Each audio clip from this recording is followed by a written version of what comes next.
It's complicated, and probably not. In the time waiting for the Steel Ball Run anime, I have had a lot of questions about the Steel Ball Run manga, and one of them, of course, being, could you survive the Steel Ball Run race? And doing the necessary background information on this thing and looking at all the finer details and doing the math, you only have, drumroll please, a 1% chance of crossing the finish line, and that doesn't even take into account of winning it, with a greater likelihood of you just quitting or failing or possibly dying instead. Despite that though, there is a chance of you winning it, and just in case you get isekai'd into the SBR universe, here's the rundown and probably the optimal strategy to survive it and maybe, just maybe, win it all, baby. However though, if you don't, well, it was kind of stacked against you. And oh, by the way, hello, my name is Metas.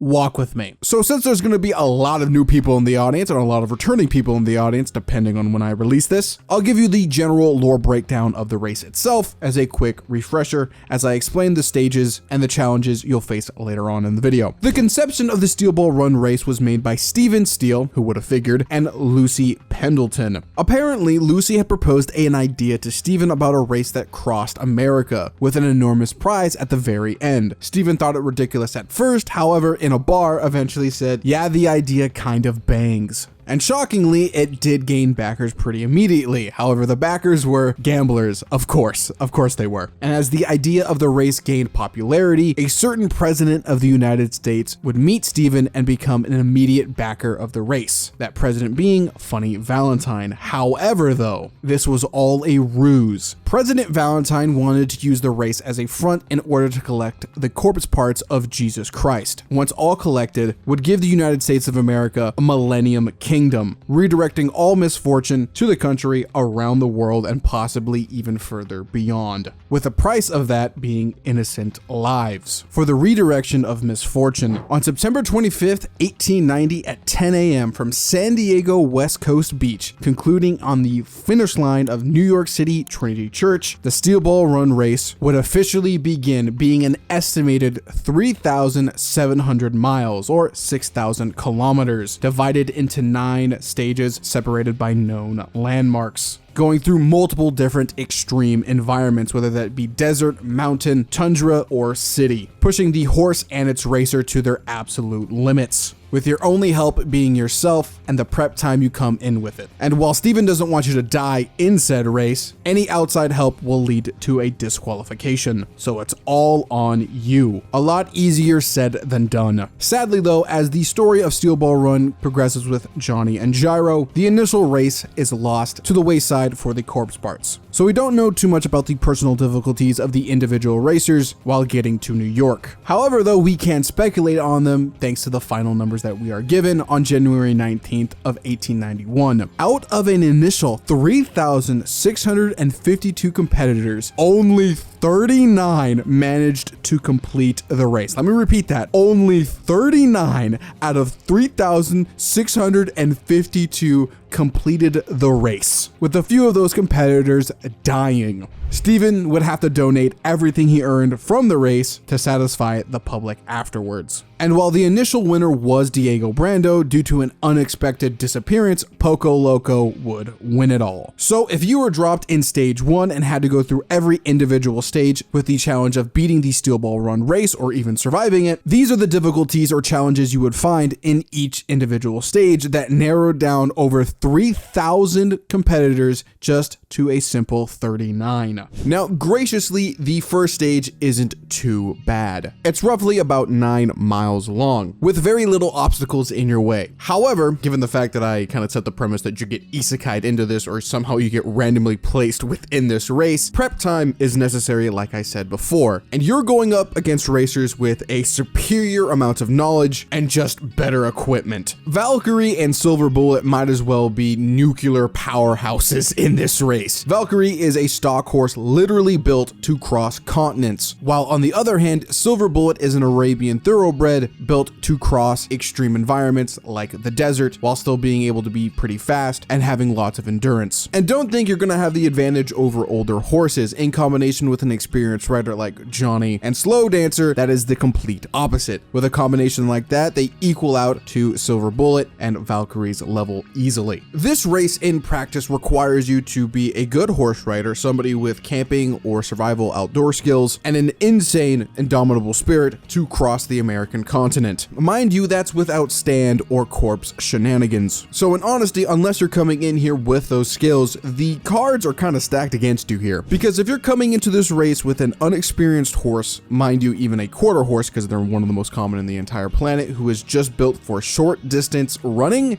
yeah, you're in for a bad time, big dog. I'm not gonna lie. Luckily though, those are debuffs that'll affect you over the course of this race. So unless you're trying to outspeed everybody, when you shouldn't, because it is an endurance race, you should be fine in the first stage. Statistically speaking, a lot of the winners who did win the Steel Ball Run race weren't in the top 10 in the first stage. So you should be pretty good. However, the second stage dramatically increases in difficulty and truly shows the racers what this race is actually about. 750 miles of near complete desert with 82 deaths and over 1,000 retirees, with the Devil's Palm located in the middle of it. An ever-moving environmental phenomenon that has the ability to grant stands to people that are worthy enough for it. The second stage is no joke. Mind you though, in the world of JoJo, gaining a stand, even though we see a lot of stand users, is an ultra rare occurrence. And statistically speaking, many people do not have the potential of gaining a stand. Mind you though as well, even if you can gain a stand, you might die because your fighting spirit or willpower might not be able to overcome the virus that might infect your body. Out of 1,219 people, 523 drop out because of the Devil's Palm. Statistically speaking, you're more likely to drop out in this stage because of the Devil's Palm than becoming a stand user. Now, for whatever reason, if you somehow, through sheer willpower alone, don't give up and finish the second stage without a stand, that is probably to your benefit. As the pool of racers gets smaller and smaller, and you somehow were to be a stand user, you will more likely than not meet conflict with another stand user. This is how we met characters like Hot Pants and the terrorists that Funny Valentine hires within the race to gather the corpse parts. So whether you like it or not, you might be involved in the plot of Steel Ball Run, even if you're trying to avoid it. And it gets worse if your stand is basically used just for utility and not for combat. You might be a jobber stand user. But if you somehow manage to steer away from all of that with a utility-based stand that helps you or your horse, you might end up like Poco Loco by the end of the story, being in the top 10, maybe even in the top 5. However, there is a lot of assuming in that hypothetical. You might be as lucky as Poco Loco if that happened. So, if you somehow manage to survive the second stage, the third stage isn't that bad. The only problems you're going to have here is the rocky mountainous environment and the wildlife that surrounds the Rocky Mountains.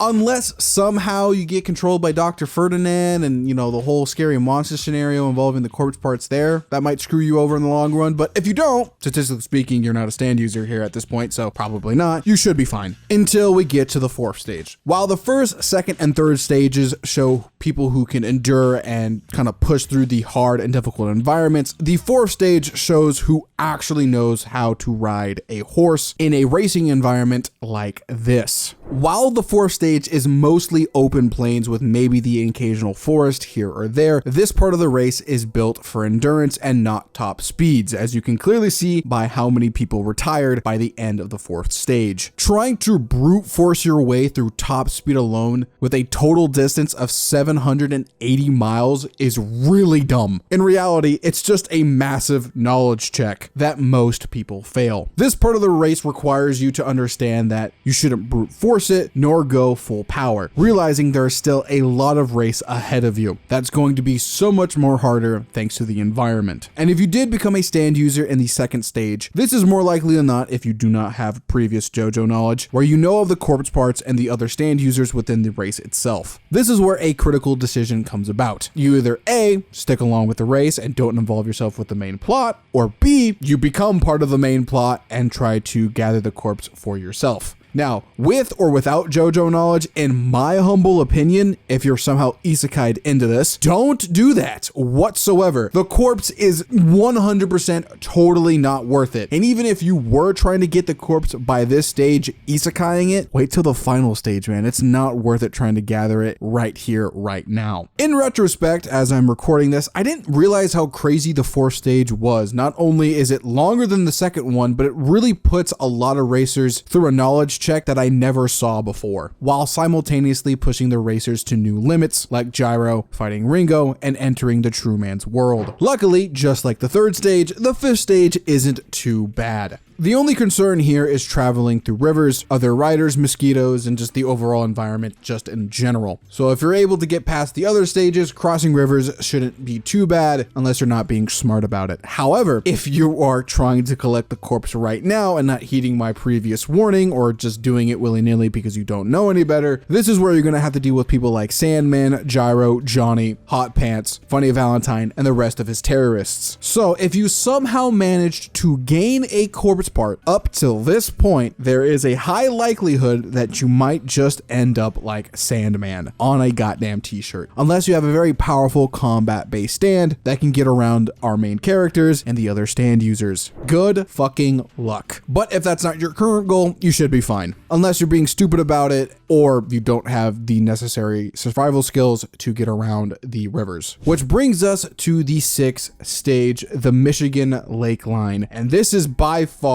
statistically speaking, the hardest stage out of all of them. Out of 374 participants, 313 retire. That is not because of some type of knowledge check or because of some grand fight that happens. It's because it is a dangerous environment. This is 430 miles of rough, depressing, cold miles. It is not friendly at all. So I don't even blame the people that retired at this point. Stage 6 is miserable. And the fact that you have to risk your life to get to the finish line for the sixth stage by crossing uncertain ice sheets atop of freezing cold water, I don't even blame them. If you're not in possession of a corpse part, a stand, or have the necessary skills to cross this water, I'd honestly give you a participation trophy and a really good handshake, dog, because goddamn, dude, you got here and the only thing that stopped you was quite literally one of the most inhospitable environments known to mankind. Michigan. But if you somehow, through normal means or overcoming the incredible odds against you, or stand powers or corpse powers, pass over the Michigan hump, the next 3 stages aren't that bad. However, though, they do become a proper race. So this is where you actually need to lock in and actually start racking up points, something similar to Nellyville, who did the exact same thing and went from 59 points to 122, being placed in the top 5. However, that's under the assumption that the previous racers die, which, well, yeah, we know what happens here. Now, over the course of this video, depending on your decisions during each individual stage up until the 7th stage, will lead you down a few possible timelines, determining if you survive the Steel Ball Run race. Now, of course, the worst one is dying or quitting at any stage before the 7th. However, if you somehow manage with or without a stand to get to the 7th stage, here are where the true endings start to show up. If you did not heed my warning and were trying to corpse hunt the entire race and somehow managed not to get your part stolen or kept it, etc., etc., by this point, Funny Valentine has entered the picture and wants the full corpse for himself among other characters. So there is a very, very high possibility of you dying here thanks to the president or another character. And if you don't have a stand here, that is going to be ridiculously difficult and more likely than not a death sentence. Even if you try to get into a group like Diego or Hot Pants or Johnny and Gyro, either A, you'll be backstabbed, or B, the other group will tell you not to use the corpse because nobody should be able to use the corpse and it will be taken away from you. So you better pray that you have a ridiculously powerful stand to either get it for yourself or do some major backstabbing. And if you don't do it in that moment, you better pray to God that you can somehow avoid Funny Valentine with Love Train or Tuss Act 4. And even if you wanted to be a smartass about this and be like, well, wait, Metas, I could just do the whole race properly, still win all the money, and then just camp out the vault where the corpse will lie by the end of the story, killing Lucy before she seals it. True. However, if you do that, you still have to deal with Tuss Act 4 Johnny post his fight with Valentine and post his fight with Diego, which he now knows the counter to Tuss Act 4 and the infinite rotation, which is even harder for you if you try to fight him. So you better have a counter for the counter. So good luck, dog. Trying to get the corpse in general is just too much of a hassle, and the only way it would work out is if you somehow big brained it through some immense JoJo knowledge and having a very overpowered stand. If you don't have that knowledge nor the stand, don't even attempt it. I also would like to add here, if you didn't heed my advice and still wanted to chase after the corpse, I have to argue here in a meta kind of way, pun intended, that you didn't actually read the story of Steel Ball Run here, because the entire point of the Steel Ball Run race was for Johnny to realize he doesn't need a corpse in order to walk again. He can do it through different means that don't mean abusing the power of literal Jesus Christ. So yes, you would survive the Steel Ball Run race, but this would be by far the worst ending. Your greed sickens me. Now we finally get to possibly the two best endings if you could survive the Steel Ball Run race. The next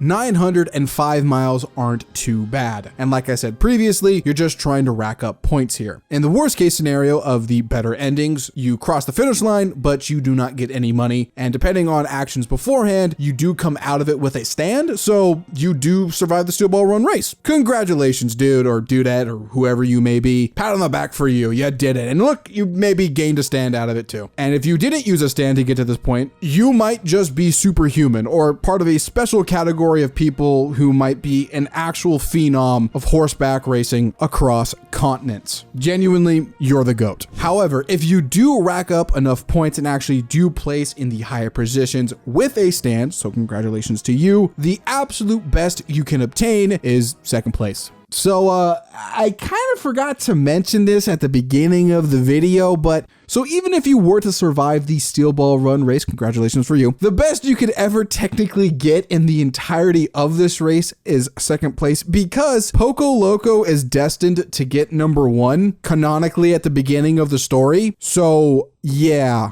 You still get a lot of money though. You get a lot of money and you don't have to deal with, the consequences of the corpse parts and, the whole plot of the story of Steel Ball Run. So it's fairly good. It's a really good ending. It's not the absolute best if, somehow you took out Poco Loco in the beginning of the story, which is totally optional, but I don't know why you would. So yeah, the best you could achieve is second place. It actually, if anything, this fits anticlimactically with some of the character specific endings at the end of Steel Ball Run, depending on who you're looking at. So if anything, this entire video fits normally within Steel Ball Run. So to answer the question at the beginning of the video, could you survive the Steel Ball Run race? Yes. However, it is so unlikely due to the amount of obstacles and plot that progresses through this race that most people would fail. But you do have a 1% chance of doing it. And it does get greater and greater as the story progresses on if you're able to beat past challenges and you're lucky to gain a stand. Well, with that being said, like, comment, share, subscribe. Consider supporting me over on Patreon if you enjoy my content. Stay hydrated, and I will see you in the next one, ladies and gentlemen. Deuces.